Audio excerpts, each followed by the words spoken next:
اور بھائی یہ بات تو سب ہمارے اکابر کی مشترک بات ہے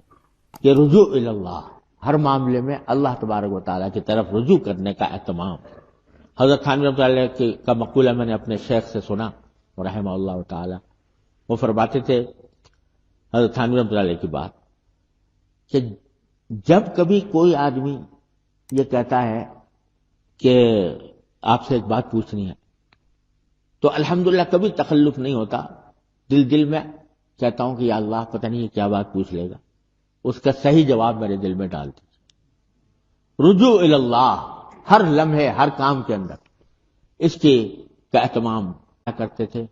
تو ہمیں بھی اللہ تبارک و تعالیٰ کی توفیق عطا فرمائے۔ صبح کو اٹھ کے میرے شیخ فرمایا کرتے تھے اور اس کی بڑی تاکید فرماتے تھے، اور اس کا بڑا فائدہ الحمدللہ محسوس ہوتا ہے کہ صبح کو جب نماز فجر پڑھ کر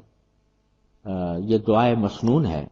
اللہم انی اسألک خیر ھذا الیوم خیر ما بعدہ واعوذ بک من شر ما فی ھذا الیوم شر ما بعدہ،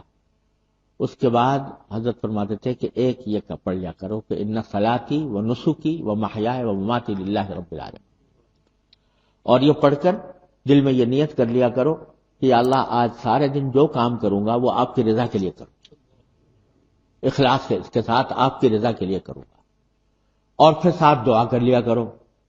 کہ یا اللہ میں نے یہ ارادہ تو کر لیا ہے، اب اس پر عمل کرنے کی بھی مجھے توفیق عطا فرما۔ اللہم انا قلوبنا و نواسینا و جوارحنا بیدک لم تملکنا منہا شیئا فکن انت ولینا واہدنا الی سواء السبیل، یہ کر کے دن کا آغاز کرو۔